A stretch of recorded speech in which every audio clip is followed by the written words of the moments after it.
Welcome to Wild Exchange, weekly insight, listening, and dialogue across campus. Short, it's WildX.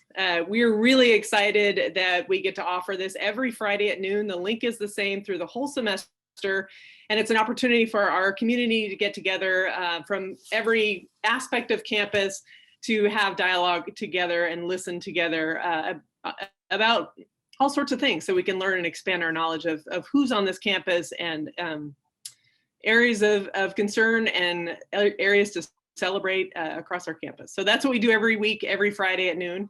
The general ground rules are you're welcome to ask any questions as we go through. We often have a special guest, and we do today, which Natalie will introduce her in a second. But if you have any questions, feel free to put those into the chat. You can ask them to everybody, or feel free to just send them to Natalie or Doug or Kibbs or myself, and we can put them out to the group on behalf of you as well. So we can do that anonymously. Wild Exchange is brought to you by Athletics, but we are always in partnership, and especially in partnership with the Office of Access, Equity, and Diversity, and this month in particular to celebrate Black Brilliance. So we're really excited about the 4 Fridays that we have set up to contribute to the overall month that we're celebrating here on campus. So thank you for being here, and please tune in for the other ones as they come up later, throughout the month. With that, I will turn it over to Natalie. Go ahead, Nat. Awesome. Thanks, Jane. Okay, everybody, welcome. Happy Friday, end of week 3. Crazy stuff. So glad you all could make it, and I'm really honored to be able to introduce Dr. Jennifer Madden. She's actually our inaugural dean in the School of Business, so the first and the best, I have to say.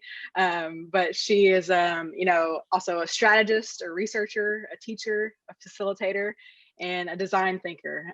She has a PhD from the Weatherhead School of Management, a master's degree in nonprofit management, and an undergraduate degree in economics and American studies. This is all from Case Western Reserve University. She's also a nonprofit management research fellow, a Fowler Sustainability Fellow, and a management design fellow. And she's really passionate about economic development, solution finding, bringing ideals to fruition, and training the next generation of innovative design thinkers. And she has a book. I'll drop a link in the chat to her book, Interorganizational Collaboration by Design. Just personally, I got to meet Dr. Madden over the summer. I was lucky enough to be on the search committee for our new dean. And I remember when we met her, I was in the very first round of interviews, I was just so just energized by her, and so excited to have the opportunity to bring her to campus and just have her join us in the School of Business. And it's just been so much fun working with her, and I love that I can just shoot her a text if I have a question. And we were just trading notes the other day about dentists and where to go to and things like that. It's not what you would maybe imagine with a typical dean faculty relationship, but I know she's so passionate about the Linfield students and the Linfield student body. But yeah, so Dr. Madden, I just wanted to kind of turn it over to you and let you roll with it. I'm curious. So we haven't talked too much about this, I don't think, but can you tell us about where you grew up and kind of what was a young Jennifer Madden like? Okay, that's awesome.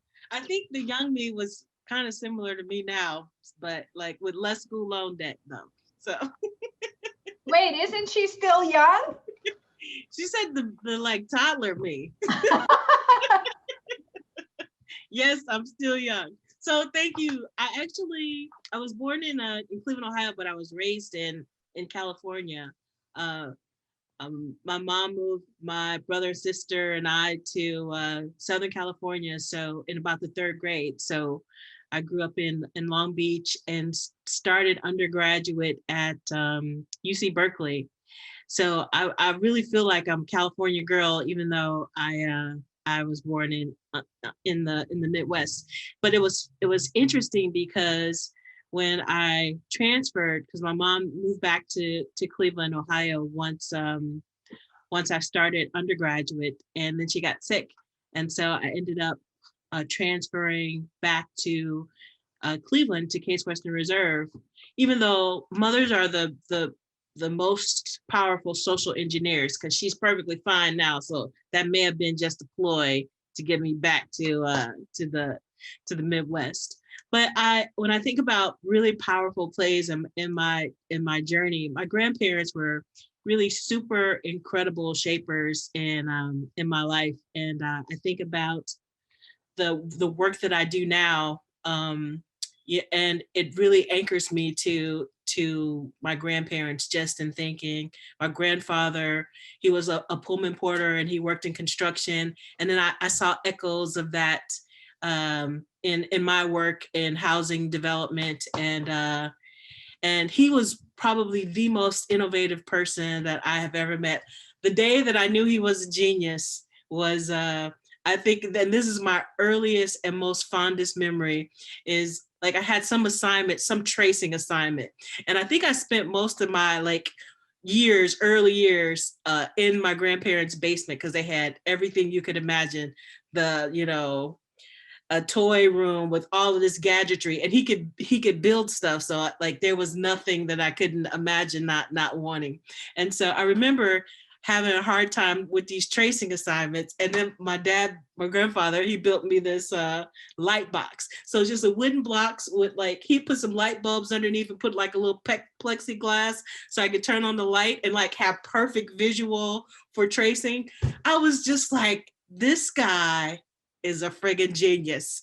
And so I attribute this whole energy about creating something for nothing. It wasn't until I got into my doctoral program that I learned the word for that. That word is bricolage. So bricolage is the ability to create something from nothing. And when you practice bricolage, you're a bricoleur. So I've been a bricoleur since the beginning, and being able to find the language and the words to kind of articulate that, and the passion that I bring to the work, it's grounded in my beginnings.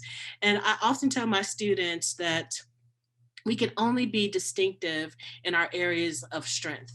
That's why I always look for what is good, what is powerful, what is possible in people, because that's how they can be distinctive. I'm not suggesting that we ignore our weaknesses. I'm just saying, let's lift up and celebrate the strengths that we have, because when we can walk in that strength and in that light, then we have the courage, then we have the ability to see how to also address some of those weaknesses. So I think that's some early starts, and I've given a little talk before, and I talk about even thinking about my school journey. So, getting to undergraduate, and really the power of finding people along the way who can help you find your pathway, and that sometimes those faculty. So when I think about my experience in even in high school, even in elementary school, being in advanced placement, or I went the academic enrichment programs, or all of these types of journeys where I was really always preparing to go to college. That's been my Olympic sport. And the people who have helped me along the way were the staff in these undergraduate programs or at the university. Being in a predominantly white institution and not having a lot of students of color on campus, it's difficult, but you find your champions along the way. And it really has shaped me to see what's possible and chart that pathway. So I think that answer was kind of all over the place, Natalie, but. Oh, I love it. I love it. No, this is what we do. We tell stories. This is what we do. This is what this platform is made for. And when thinking about your school experience, I was like, there must have been something good at Case Western, because obviously you stayed there and stuck and kind of stuck through there. But then tell me, I know you've done a lot of work in the community. Can you kind of talk about the community work that you've done, and the kind of the connection to nonprofit and that kind of piece? Yes, absolutely. I do want to say something when you talk about Case Western. So it's so interesting because the journey isn't always easy, But my grandfather would always say, nothing in life worth having comes easy. And so sometimes when you understand what the pathway is, then you're better prepared for that pathway. So I'll just I want to talk a little bit about just transferring from UC Berkeley to um, to Case Western Reserve. So Yes, please do. yeah, and so I remember I moved to Cleveland, and my grandmother was just like, you got to get back in school, because she was just concerned. And so I remember looking at a bunch of colleges in the area, and I had applied to, or made an appointment to meet with admissions folks at a university called John Carroll. And then there was Case Western, and then there was another Notre Dame college. It was kind of like a small private uh, women's college. And so I remember, and I initially really thought I was going to go there, because when I went to John Carroll, and so I remember meeting with the admissions folks there. It was a Jesuit university. And I remember going in, and the guy was just like, Berkeley, Berkeley. And so I was so California. I was just like, oh man, these people from the Midwest, they don't ever get out much. So I'm like, yeah, UC Berkeley. I was like, I think I have a catalog at the house. It wasn't until later that I realized that he knew where UC Berkeley was. He just didn't think that I went there, And then I remember my admissions meeting with at Case Western, and this woman in admissions, she was just like, she's going through like my transcripts, right? For like high school. And so she's like, am I reading this correctly? All the A's appear to be marked. I was just, and me, I'm like, yeah, no, I'm totally, California, so multicultural. I'm just like dumped into these very like overtly hostile racist situations. And I'm like, I'm totally unprepared. And then she said something about the outfit that I had on. She's like, it was like, and it's so amazing because I can port back to that instance like immediately, like, and so she said, and it's true, like, so at Berkeley, I had taken like all of the weeder classes, and so calculus and econ. And one of the reasons that I'm an econ major, that I was a major in econ, I had taken so many econ courses because it was a mystery to me. So I remember being in my first econ class, and they were like, we're learning savings and investment. And I was like, what do you mean people have money left over at the end of the month? It was like foreign. I was like, what is this? I had no clue. I was like, I don't understand this. I was lost. So I had to keep taking classes so I could get a better understanding. And before I knew it, I had enough classes to be a major.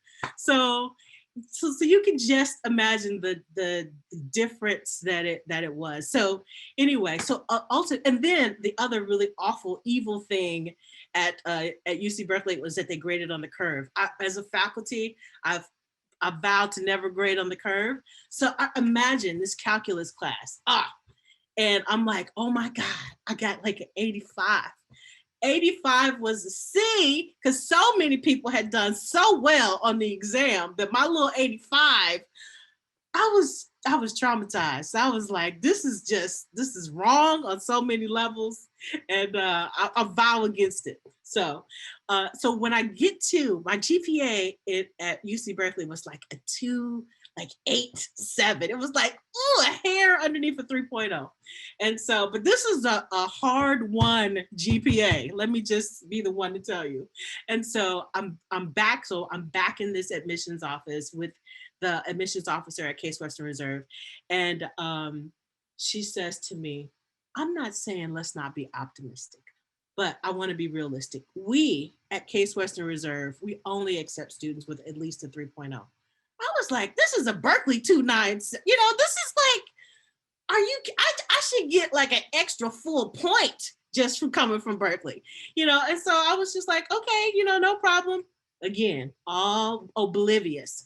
And it's so funny because I had reached out to like the office of, equity. So like Esperanza and Kalia's office, but the woman hadn't responded back to me. And so finally she responded back, and I told her that I had met with the admissions office, and that because I didn't have a 3.0, she didn't think it was a good idea for me to apply. And so the woman, I will never forget her, Dr. Jacqueline Chisholm. She wasn't Dr. then, but she is now. And she was just like, you get your application in. She was like, you're at UC Berkeley. I was like, oh, okay. So I get the application in, and I mean, I applied like a week before school was about to start. And I got my application, you know, like something like 7 days later. So I was 2 days late for school or something weird like that. But if Jacqueline Chisholm hadn't said to me to apply, I wouldn't have. I talked myself out of my gifts. And that's one thing that I never let sit. I never allow people to talk themselves out of their gifts. It's something incredibly important. People can talk you out of your gifts, and you don't even realize it. So you have to be very intentional about like protecting your joy and protecting your superpowers, protecting your gifts, because people will talk you out of them and you won't even realize it. And it was just always so funny because I was on campus, and I would see Dr. Chisholm, and I would just be like, you know, I'm super excited. And she would be like, who is this weirdo that's like waving at me? Because to her, I was just a call on her call list that day. For me, it was an interaction that completely changed the trajectory of my life. And so I think there's something incredibly powerful. We talk about microaggressions, and those are true and exist and very hurtful and powerful. But I want to also lift up this idea of micro support, because sometimes we can have an interaction in someone's life, and just like, you know, the butterfly effect, we have the small flap of a wing can completely change the trajectory of someone else's life. And I've seen that happen. You know, I'll see a student that I said a word to, and it had a real important impact in their lives. And we have the power to do that with our friends, with our family, and as faculty with our students, as administrators and staff with the students. It's just such a powerful gift to know that how powerful words are. And if you are intentional and that you insist upon seeing what's possible, that it can have some really long lasting and impactful effects. So I'll have to tell you that my education at Case Western Reserve was I paid a lot for it, but I'm definitely razor sharp. But it was not the most friendly journey in the world. And so I'm going to say as a female woman of color that, you know, to stay the course, and just to move through, to find people who will give you some support when you need it, but never give up the fight. And know that that when you get into that fight, if you fight as if it is the most important thing that you could ever have, you will win. You will win. And then folks who are allies and supporters, be aware that when you see often students of color, you're just seeing the tip of the iceberg. You're just seeing the top of the duck. You know, what's going on, you know, beneath the surface can be very complex, can be very intense, but it's the little things that often help us to go far. You know, it's just like sometimes you might just need like $2 worth of gas to get where you're going, you know? Yes. I'm so glad that you brought up that story and the idea of like these things that happen to us. And that's why I tell people a lot of times that being naive at certain points is really good, because Yes. like I've had that happen to me a lot in my life where I'm like, oh, I think back and I'm like, oh, they underestimated me because I was a girl. Yes. or because I'm Native, or like, cause like, I didn't even, you don't even think about it in the moment. And then sometimes it's good because you just keep on going, you're just like, whatever, and just keep on pushing. So I love that you brought that up. And I love too, that you talked about focusing on the positives, because I think what happens a lot of times is that we are so deficit based. Like, what are the challenges? What are the, especially when talking about minorities or underrepresented groups, like what are the challenges that they have to overcome? And even though there are those things, there's also things in our, like talking about your grandfather and being able to like be a maker and make things, like there's also really good positive things that make us who we are and make us really strong. So thinking about like kind of you're rising up into the ranks in higher ed and stuff, what is a question I've had is, what is like dealing with like different relationships and you know, different levels of power? Jane and I have to mention we read this really great book called The Purpose of Power, and it talks about power and empowerment and all this stuff, but like, and talking to people, and I'm guessing you have some knowledge in navigating the different kind of levels of power and kind of negotiation kind of stuff. So I think that's a great question, and so I think I'm going to try and field it with a little more my journey. So I when I finished undergraduate, I went directly into a graduate program. One, because I was an econ major, and I was like, where are the econ jobs? I was like, why did I take accountant? All the jobs were for accountant. I was like, what was I thinking? So, and again, your life experiences helps you to be who you are. So now my students are like, where's your intern? These are some free job tryouts for you. Go ahead and get that internship so you can see if this is something you want to be, if there's a pathway for you. So graduate, and it was so interesting because I initially thought I wanted to be an attorney. I mean, thank goodness. I think I have an engineer's mind, but because there was no one that I knew who was an engineer, I needed that visual representation that I didn't have. So I didn't really think that through as a pathway. And so, but I had seen, at least on TV, attorneys. And so I thought, oh yeah, I'm going to law school. And so I interned with an attorney who, you know, because I had graduated early. So, and that's another crazy story, but okay, never mind. And so I am with this attorney. Okay, I'll back up to how I get to. So, mind you, I'm about to graduate in January, right? And again, this is the power about making friends with the staff on the university campus. And so I stopped into one of the secretaries, and she asked me about my schedule. And it was like the beginning of the fall. I'm hoping to graduate in January. And I tell her I'm taking this French class, because what crazy idea was that for me to take French, because I just thought it would be cool. And she was like, don't you graduate in January? I was like, yeah. She was like, do you need that French class, the credits to graduate? I was like, yes. She was like, you don't get credit for a language until you take the full year of it. I was just like, no. I talked to my advisor and we went over my schedule. And so she was like, okay, you should just double check. And so I'm racing across campus to track down my advisor. And he was like, so nonchalant. He was like, oh, that's right. You do need a full year of the language to get it. I was just like, I am graduating in January. And so he was just like, I'm going to speak to the dean and see what we can do about this. And I'm like, okay. And so like days later, I see him on campus. And of course, I'm like heart palpitations. He's like, seeing you reminds me that I have a phone call to make. I'm like, this guy is playing with my life right now, right? And so I go back and meet with him. And he was just like, this is what we're going to do. We're going to let you register in the spring for just another 4 credits. I was like, to him, that made perfect sense. To me, I can't get financial aid unless I'm a full-time student. You know, I can't, that's like an additional whole semester of loans that I would need to take in order to get like 4 additional credits off of a class I didn't even need. And so anyway, I went to speak to one of my current faculty and asked if I could do an independent study.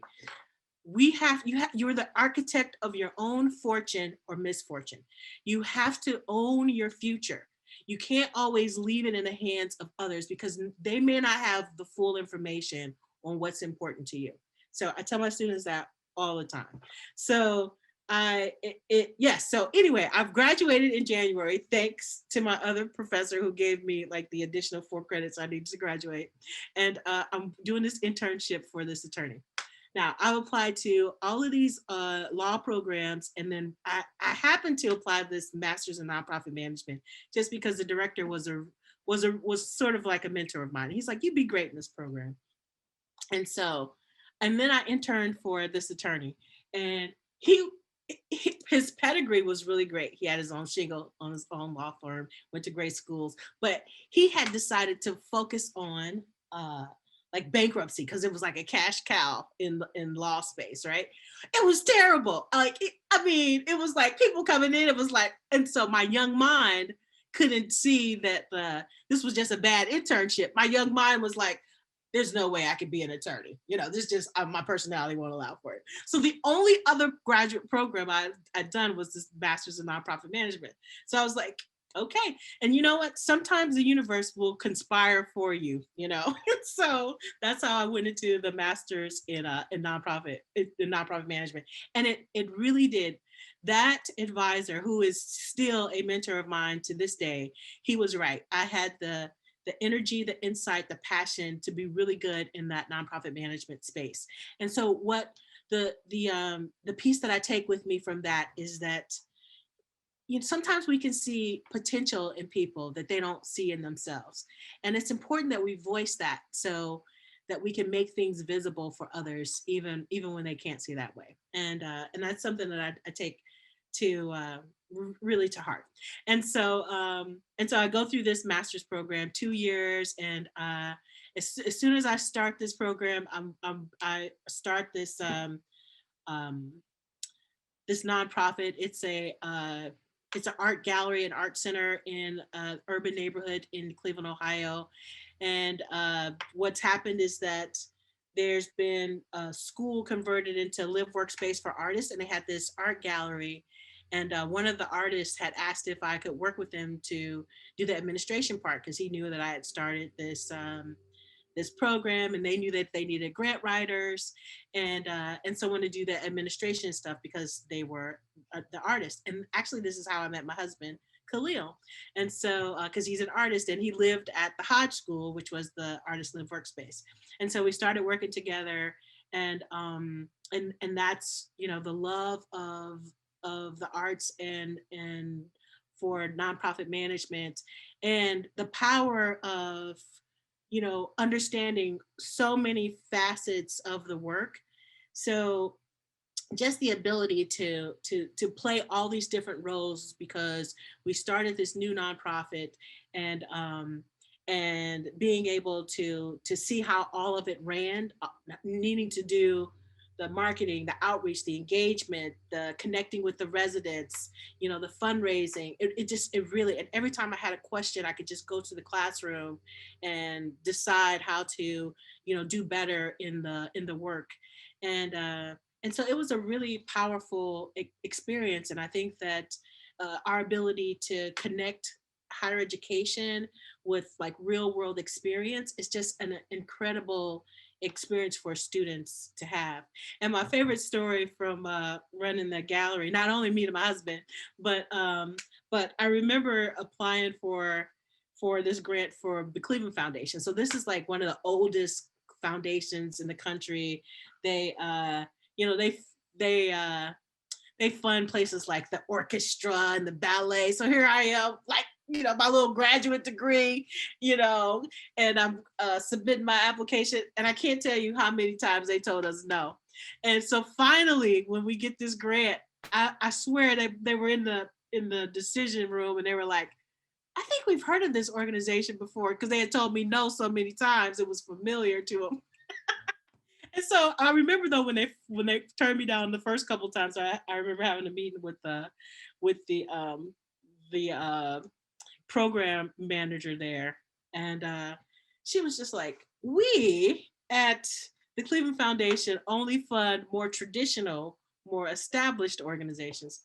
I was like, can she say that to my face? It's like, there should be some rules about that. I was just like, wow, okay. So you can only imagine how excited we were to get that little grant to do that project. And so again, sometimes people will tell you no, but there's something power about resilience and your ability to try a different way. No might mean no at this moment in time, but maybe there's some things that you can do better or differently, or maybe there's some collaborative way that you can get things to happen for you. So that kind of took me through into the nonprofit piece, and it was so interesting. My next job after that was with a community development bank, and it's so interesting how that opportunity came about. Is that the bank wanted to do more community engagement, and I remember they asking me if we would coordinate a bank, an art night at the gallery, with for the bank. And it was such a success that the bank was like, we need this person to do all of our outreach and engagement. And so that's when they asked me to come over to the bank and be their director of outreach and engagement. And then that also segued me into the kind of housing development space, and then the banking, community development banking space. And I'll tell you one of my favorite stories from working at the development company. So I was a part of the bank, and they had the bank and then the real estate development arm. And so I was conducting these kind of outreach activities, and it was around like Christmas time. And so I was like, oh, let's do a Christmas tree decoration contest, and that these community-based organizations could get a house where they could put up a tree. So imagine these vacant houses that have been remodeled, and this was a way to bring bodies through the home so they could see what the new construction, what the renovations or the new construction home looked like. And so we had all these kind of community groups, block clubs decorating the tree, and so they would have to get people to come through to vote for them, right? So we get the winner, and we turn it into sort of like a PR opportunity. And so we get the news out, and we present them with this big check that they won. And so the guy who won, he takes the big check to the bank to try and cash it.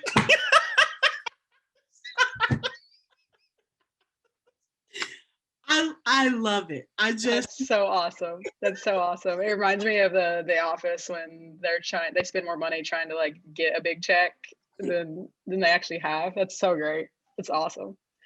They should put something on the back of them, maybe. Because he's like, they're not taking the check. I was like, I haven't sent the check. So funny. Oh, that's so great. I love it. Oh my gosh, I feel like everyone probably has questions.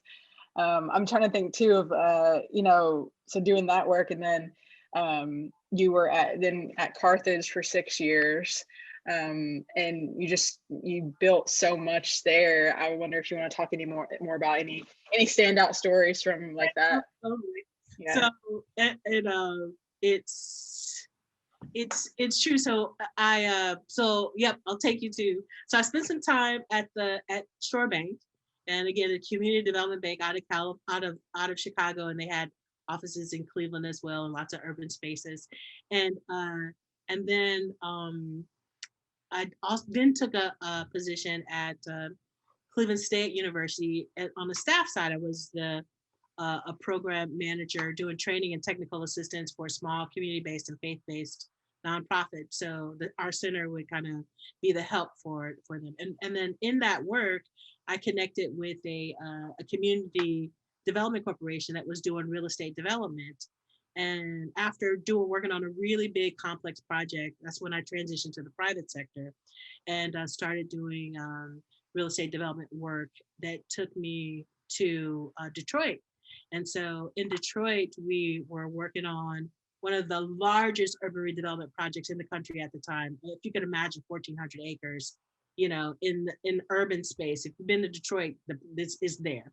And so I'm working here in Detroit when the housing market is tanking. So I think that my first Black Swan event was the Great Recession of 2008. And so I'm running this huge real estate development project. I'm like the executive vice president, chief operating officer. It's like an amazing opportunity. And the market is falling down around me. And I don't know what's going on. All I know is, things like my buyers can't sell their houses. And so I'm on the front lines. And so I'm like, I find a real estate development company that's, does property management, that's willing to buy their houses. Then my builders couldn't secure financing. So then I tracked down, a hedge fund who could provide some funding, an investor pool. And so when the market actually tanked, I was like, and it was so fast. I was just like, what just happened right here? And it was like, just like that, the skill set that I had did not matter anymore. And so I decided, and I tell my students all the time, when the going gets tough, the tough go back to school. And I took my own advice. And that's when I went back and did the PhD. And I knew I wanted to go to business school because it was time for me to start thinking upstream. I had spent so far in my career on the front lines, but there's something incredibly powerful about understanding, I wanted a different skill set. I wanted to anticipate and see things and see challenges sooner than what my work had been on that front line. And so that's what brought me back to go back and get the PhD. And while I was in the program, and I decided to go back to Case Western Reserve, it's a good education there. The bumps and tumbles were still there even during the doctoral program, but it was still razor sharp. And so while I was in that program, one of my good friends now, his name is Joe Wall. He teaches at Marquette and in the accounting department. And we were in this program together. And I remember I was like, what kind of school? And so he taught at Carthage. And so I was like, what kind of school are you the department chair and you don't have a PhD? Like, I'm total snob, R1, Case Western Reserve. Like, what kind of place is this? So he was just like, yeah, it's Carthage College. And so then one day he comes to class, he's got this new laptop. I was like, Joe, that's a nice machine. He was like, yeah, my college, we get new technology every couple of years. I was like, what school you teach at again? He's like, Carthage College. And then another time he comes in and he's telling about a conference he's going to. And I'm like, you were just at a conference. How are you going to? Well, at my school, you get to go to conferences as long as you're presenting research. I was like, what school is this? And so finally he's like, we're looking for a management faculty. I was like, send me that information, And so where in my mind, I thought I was training to go teach at some big, I realized that the, small private liberal arts was a really, really good fit for me. And I'm a really good teacher. And and so when the opportunity came, I applied for that position. And I got that position. And so before I actually finished the PhD, because the thing about this work, if you decide you want to teach in higher education, you have to go where the jobs are, and you never know where those jobs are going to be, because nobody ever leaves these jobs. It's like the best work you can have being a faculty. I got to tell you, it's best kept secret. And so when I got the position, I told Khalil, I was like, I guess we're moving to Wisconsin. And so we decided to go to Carthage. And it was so crazy. When we interviewed, it was like 17 below zero. It was ridiculous. And I was like, for a California girl. Ooh. Yes. And so we get to Carthage, and I was able to compress my tenure clock just because all of the work that I had done. So I get there, and it was funny. I remember one of those early department meetings, and we talked about doing a graduate program. And so the department chair at the time, he was just like, well, who's interested in working on this graduate program? And I was like, yeah, I'll do it. Nobody else raised their hand, nobody. And so I was just like, this is classic, So I made my friend Joe, I was like, come on, let's work on this together. So we started thinking about like the degree that we would want to take. And so I also think it's important that, you know, that we design something that's very useful. And it was interesting because when they had first talked about this graduate program, I knew it was going to be terrible because they were calling it the MOM degree, a Master's of Management. I was like, first of all, that's a terrible idea. Branding is everything. And the courses sounded like punishment. I was like, who wants to sit and take statistics? It was terrible. It was like, it was just awful. It just, I was like, you expect people to pay for this and finish it. So I went in on a huge like workload of looking around the world at like programs, and then I reached back out to, you know, my, you know, partners, colleagues, and who are practitioners, just to say, you know, confirming these are the things we need to see. And I think that that's important. We always have to be demand facing and thinking about what it is that we want, and then reverse engineer the way that we can build resilience into our students and design some solutions for them. So I ended up creating a graduate program while at Carthage, doing some really, really interesting study abroad. I took students to Senegal and to South Africa. And it was so funny. The first study abroad program I'd done was to Puerto Rico, but I thought that the job of the faculty was just to design it. I didn't know we had to recruit the students as well. And so of course I didn't have any students. They're like, your class is gonna get canceled. I was like, wow, nobody signed up? They're like, well, who did you recruit? I was like, okay, I did not get that memo, but in the future it will go better. So I'm looking forward to being able to travel again so we can figure out some additional trips to the continent and Namibia. It was just really wonderful. So I'll be glad when the world rights itself. And so that did bring me to Linfield. And it was so funny, the way that I got here, and mind you, so I'm at Carthage. I got promoted to tenure really quickly.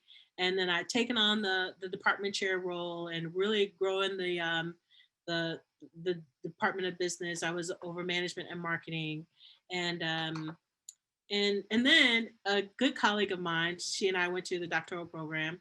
She said she saw the advertisement about the position at Linfield. And so she's like, you should apply. This would be a good opportunity for you. And she's from Shenandoah, which is where President Davis was her dean there. And he's like, he was a good dean. He's a great president, and you would learn under him. And so I remember looking at the job description, she sent it over.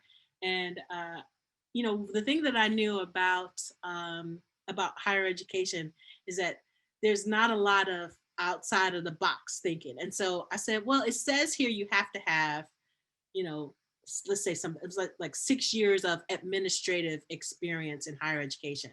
Now, if they had double counted the time that I was both department chair and director of the graduate programs, I would have that 6 years. But if they didn't count it, I would have like 4. And so, and never mind that I had tremendous experience as a practitioner, the job description said in higher education. And so here I was like, you know, a year ago, you know, still, you know, talking myself out of an opportunity. And so it doesn't even matter how old you are or how smart you think you are. You always need to have good people around you who can see something that you can't see. And it's just incredibly powerful too. Just like this, she was like, well, you know what? It would just be good practice for you. So this is her talking me back into my power. And so I was like, okay, we'll do it. And so, and she called, she's like, did you get your application in? I was like, I'm getting it in. And so I submit the application, you know, and I get and I knew I would at least get to the first round because I was like, my stuff's pretty good, you know? And so we get to the first round and then I get called to the second round. And then now Khalil's like, uh-oh. Not again. And so it's a really wonderful pathway, and that's how I got to Linfield. Yeah, I'm so glad you mentioned that about like the job description, because I tell my students all the time, especially my female students, like you have to go for it sometimes. Like that job description is the perfect person, and don't let perfect be the enemy of good is what I've been saying a lot lately. And like that's the thing our students, I think, to stress too, is like you may not always fit that, but you have to go for it sometimes. And I love that you mentioned just like last year. That's so great. Jane was wondering, how do you, like, where do you find strength and resilience? Like what are maybe some things in your downtime that I don't even think you do downtime, I feel like, but what are some things that like kind of keep you like with this great strength and confidence? I believe it's that from and it is from a lot of places. It is from, I feel like I have been given a gift, and much is expected from me. And so I love this work that I'm doing, and I know that I can have an impact, and that is really good fuel for me. I think that I don't know why I've always been a really positive and happy person. I just attribute it to being, raised in California, because we're just, people are happier. But I think that also there's something incredibly powerful about who you surround yourself with. So, my husband is such a wonderful inspiration, and I often, my imagery is that, like, I'm the tetherball and he's like the pole. He's like keeping me grounded, whenever I'm just like all over. And but I have to tell you that it's also important to make sure you have a way to recenter, because, and when I think about emotional intelligence, and I'm a firm believer in emotional intelligence and design thinking, and there's this idea about a boiling frog, in that if you put a frog in a pot of warm water and you turn up the heat, you can boil a frog to death. But if you put a frog in boiling water, they'll touch the hot water and then they'll jump away. So you have to always, and I have to remember that we always have to find ways to renew, and so ways to disconnect. So for me, like, up until this year, because I felt like that I had owed Khalil like a television. Like, I've never had like a TV, and I still don't even really watch TV. And it's just because I decided to keep, like, I can only manage so much negative energy. And so sometimes, like, I just kind of, I keep really important boundaries and try to keep positivity, in mind. And so the data shows us that, it's really powerful to stay, and I teach this in the graduate program that I've proposed in our kind of innovative leadership. It talks about the positive emotional PEA, positive emotional attractors. It's like a part of our brain where we pick up on these positive cues from other people. And so if I'm in a positive space, and I can have a positive impact on you. But it also works for the opposite. If a person is negative, they can have a negative impact on you. So resonance is contagious, but so is dissonance.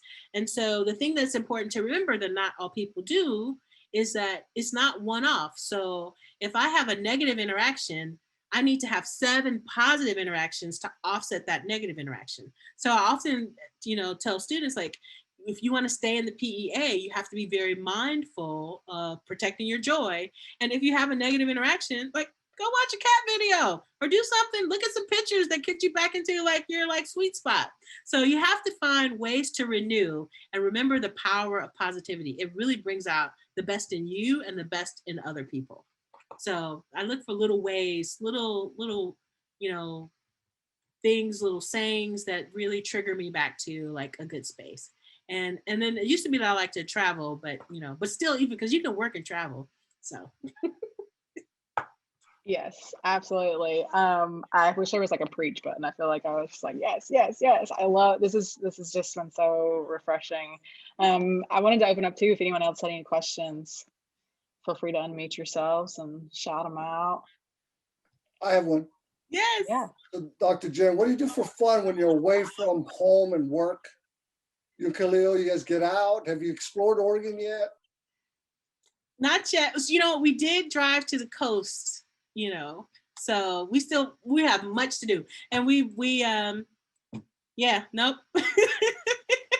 Nancy Joe's, they got a nice drive-through, great burger.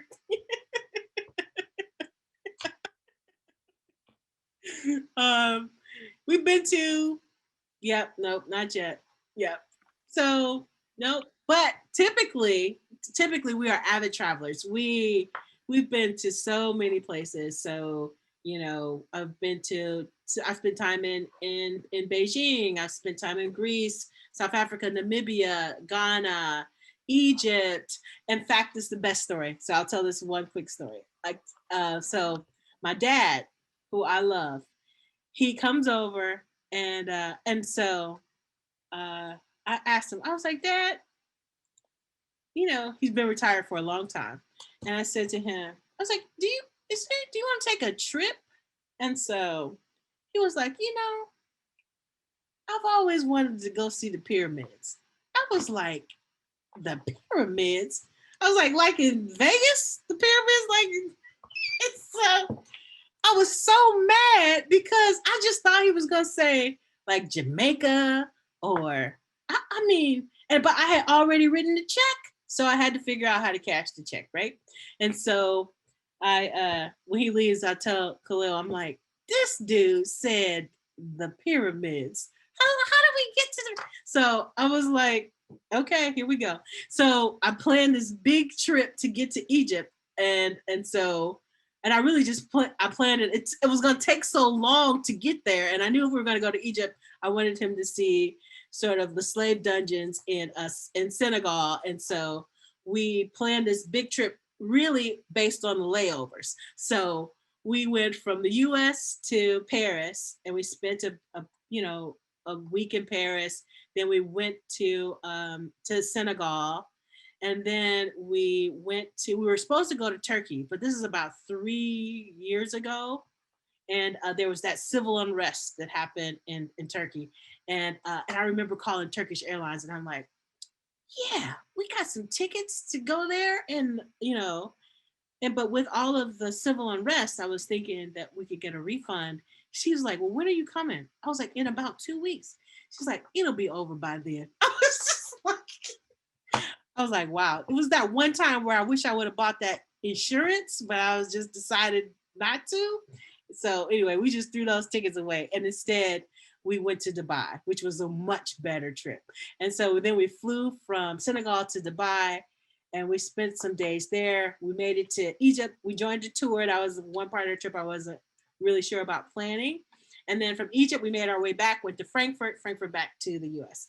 30 days, 5 countries. It was an awesome trip. My dad talks about that trip every day. It was like, I just made his whole, if he got any inheritance, it's coming to me, you know? So we do try to pick up that travel.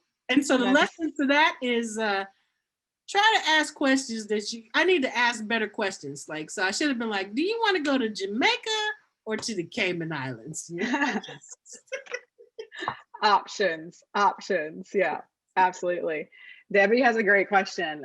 What can we do, the Linfield community, to better support you? What can we maybe make the transition easier? Find you a house. I know we've been talking about that. We're working on that. And Debbie, that's so sweet. You are just such a wonderful person, and it's just super friendly. And like I tell you, the Linfield community has been amazing. And there is nothing more that I can ask for, because you guys have just been so supportive. Just it has been like it, you know, sometimes the universe will conspire for you. And so I do feel like that this is the journey for me. And I was doing a talk, and I talked about that my life is anchored by these Black Swan events. The first being the Great Recession, which took me on the pathway to go back and get a PhD.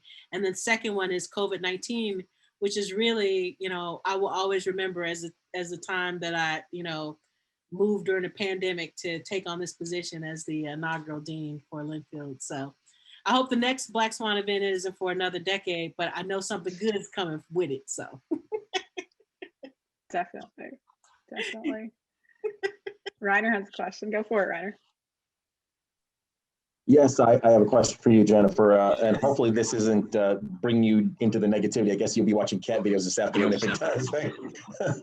But anyway, so one of the things from your story that I gleaned is that you rose to challenges and you were willing to take on challenges, and so and I just recently learned about this phenomenon as a result of having to teach a class I hadn't taught before, but this concept of the glass cliff. Have you heard that term before? Are you familiar with that? Okay, so actually, if you Google it, you'll find a lot of information about it, and they've written about it. And so this is an opportunity, I guess, for students too to kind of learn a little bit more and expand in my world. People are familiar with this idea of the glass ceiling, these barriers that you can't necessarily see, but they have prevented women from advancing in organizations. And so this notion of the glass cliff is that oftentimes people in underrepresented groups take on challenges that because they feel they need to prove themselves, and they're given these opportunities that are high risk.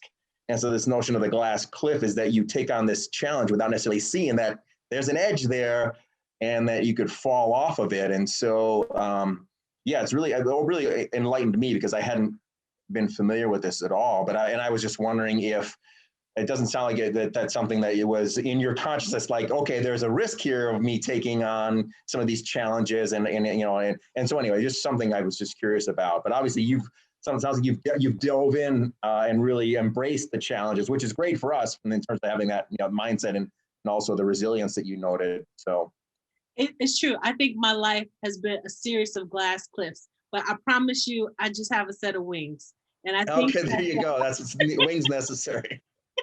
Awesome.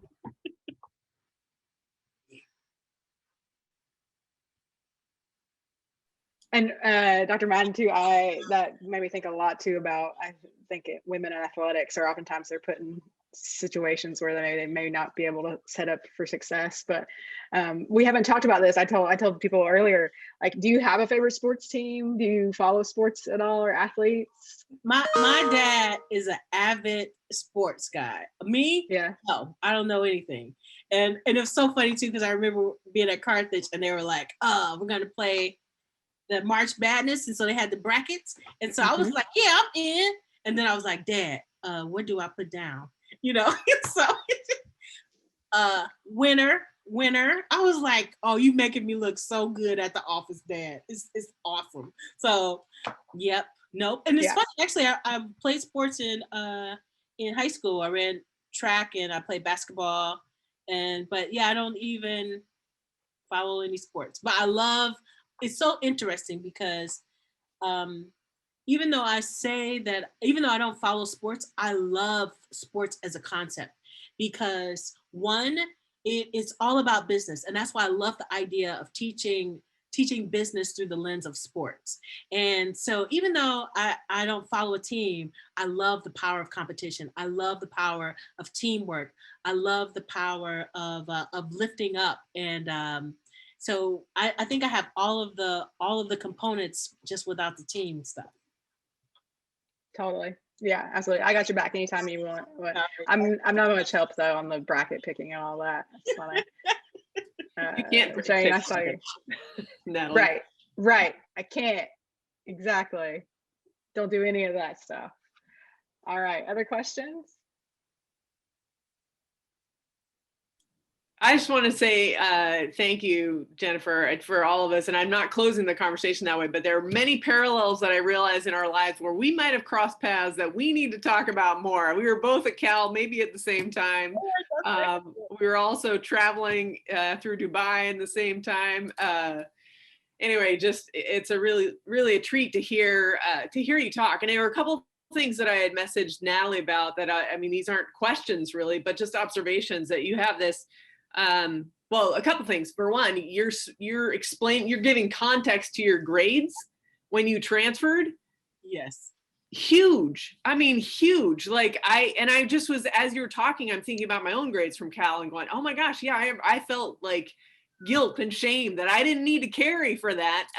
But it also is a good reminder to our students that, you know, you're a 2.8 and you want to go to grad school, you apply to grad school. You don't like, don't look at that number and say no.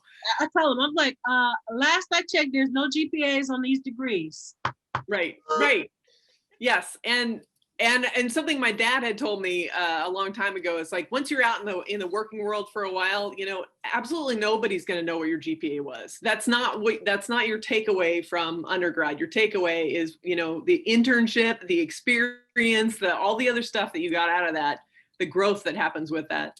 The other thing that I wanted to point out, something you said you know, very matter of factly, you said, I'm good at teaching. And so I went with you carried on with the rest of the sentence.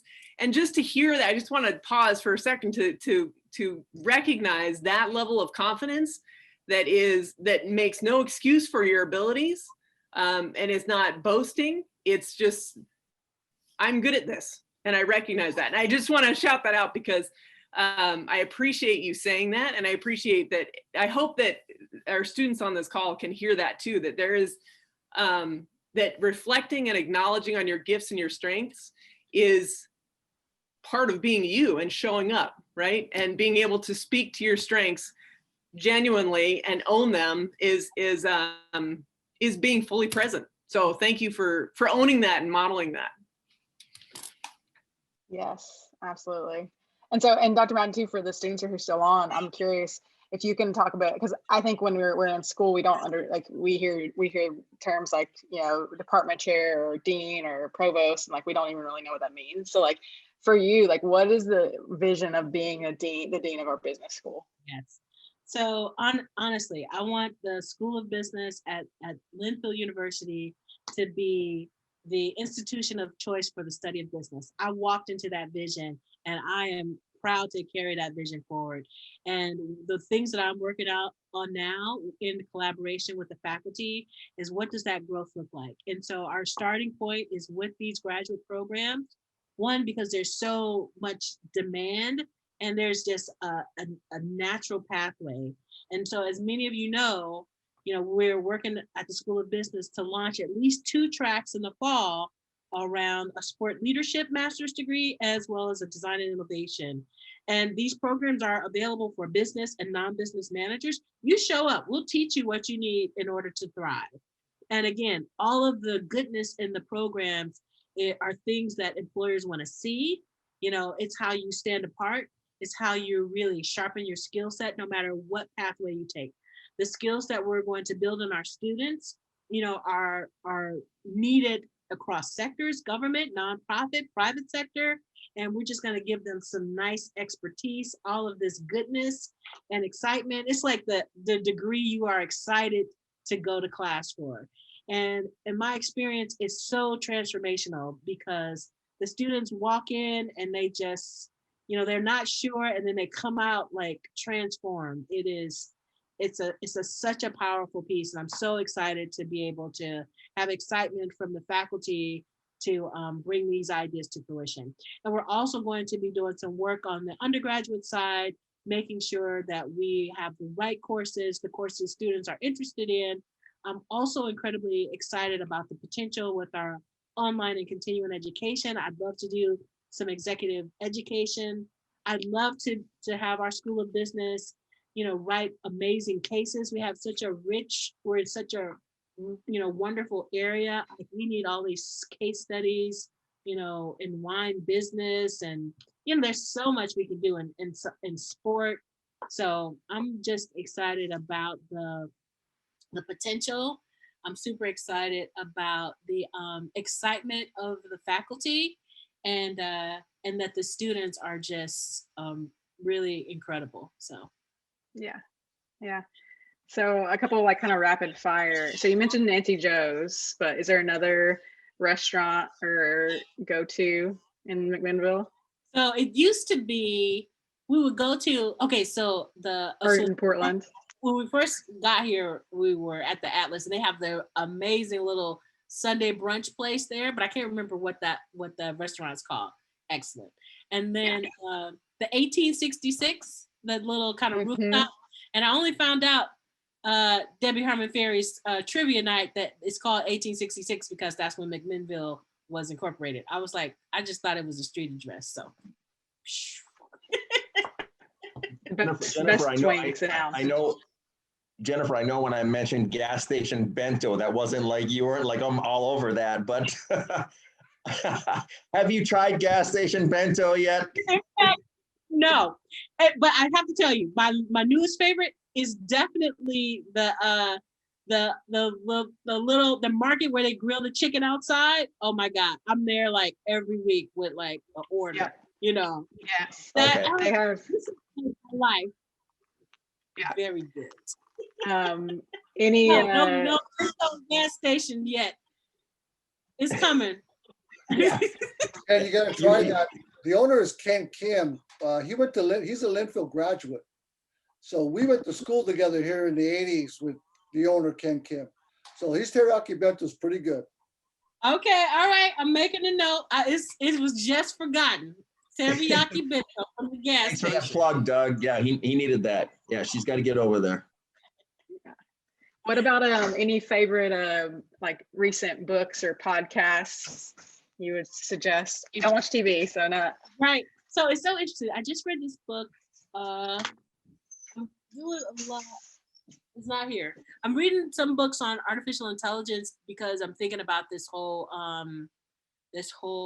piece on cyber strategy as one of the tracks. So it's super interesting. Higher education, artificial intelligence. But the book I just recently finished was Becoming Mrs. Burton. It was a book by Susan Burton, and she's a formerly incarcerated person who created all these transitional housing across the country. It's an amazing story, and I had the privilege of meeting Miss Burton, and it's really had inspired me about, you know, this degree completion idea, especially for, you know, these justice impacted communities, and what are some ways that Linfield University, the School of Business, could really play a role in disrupting, you know, injustice. And so that book was inspiration and having me think about what is the role that I could play in making something happen, you know, in my seat. So. Cool. And then, do you have a favorite concert that you've been to?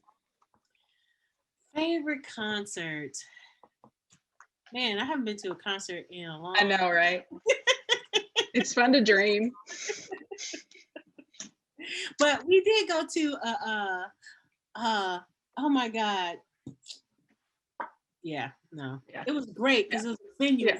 Small. He was like a New Orleans kind of trombone player, but I can't think of what his name is right now. Yeah. Awesome. Well, thank you so much for spending this time with us. Anyone else? I know if anyone else wants to jump in with any questions, but this was just such a great way to kick off this series for the month, and yeah, it's just been so great to talk to you. It's like all these things now. I'm like, I feel like everyone's probably like, we're gonna come talk to you about this, and this now. So you're gonna have plenty of some conversation starters. Absolutely. So can I jump in for a second? Absolutely. Jennifer, your story was really inspiring. And on the other hand, it was really quite upsetting because just the discrimination and the racism of that Case Western group is just, you know, it's just incredible. And I think about, you know, in my career, I've obviously not encountered racism, but I've encountered sexism and, you know, certainly sexual harassment. And it just makes you, I don't know about you, but it just makes me angry. And what is so incredible about you is your positivity and flipping it in that, I'm never going to forget that word, micro support. I love that.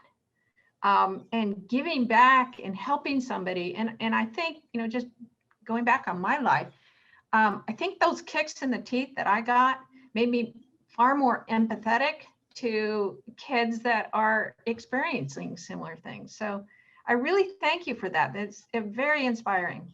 I appreciate it. Yay, thanks, Val. Yeah, I agree. Absolutely. Can I say something real quick too? Hi, I'm Kalia. I also just wanted to say that the theme of this month, honoring Black History Month, is honoring Black Brilliance. And Jennifer Madden does a great job of that. She exemplifies that very thing. And so I want to say that I know that I speak for many here that we're so honored to have you part of this conversation and to have you at Linfield. And we're so thankful and we have so much to learn from you. And just thank you very much is what I wanted to say. And also that Dr. Madden will be part of other events that we have this month. So if you want to hear more from her, please join us in those events. Awesome. All right, before we go, let's do one fun thing. You guys can turn off your cameras if you want to, but we will take a screenshot of everybody here. So go ahead, turn your cameras off if you don't want to be on camera. Otherwise, ready? Smile. Awesome. Okay, thanks everyone for being here today. As usual, this recording of WildX will be on our YouTube playlist with all the others, and we look forward to seeing you next Friday. Anyone want to give an intro on next Friday? Nat, you want to give a little bit of a... Sure. Yeah. So next Friday, super excited. We'll have some special guests joining us. Jonathan, last name is totally blanking me right now, but Jonathan and Dorian from Black Athlete are going to be joining us. And then their friend, which I'm totally forgetting his name at the moment. Don't have it in front of me. Raylan? Yeah. Raylan, yes, from PDX Black Excellence are going to join us. And for those who were here last semester when we talked to Jonathan a little bit briefly, and he's really just led a ton of different movements around equality and justice for Black individuals, communities, and they're all Oregon State alums, so they have kind of that connection as well, and they have just a ton of really cool experiences. And Keaton, I don't think he's on anymore, but Keaton's been involved with talking to them a lot about some social justice initiatives that we're trying to do here at Linfield. And so they're going to come on and kind of talk about their journeys, but also kind of just do some workshopping with the students like we did in last semester and having our student leaders on. So kind of just trying to take the inspiration to action piece as well. So hopefully everyone can join us and hear from them. And yeah. Dr. Madden, thank you so much for your Yes. time and for sharing with us. Yeah, absolutely. Absolutely loved it. Took a whole bunch of notes. Bricolore, love it.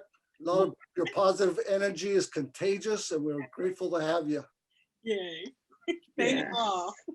Yeah, Thank can't you. wait till we can get you out on some of the games too. And we can Yes. all go out to some games. Awesome. All right, happy Friday, everybody. Happy weekend. Stay safe. Wear your Bye. mask.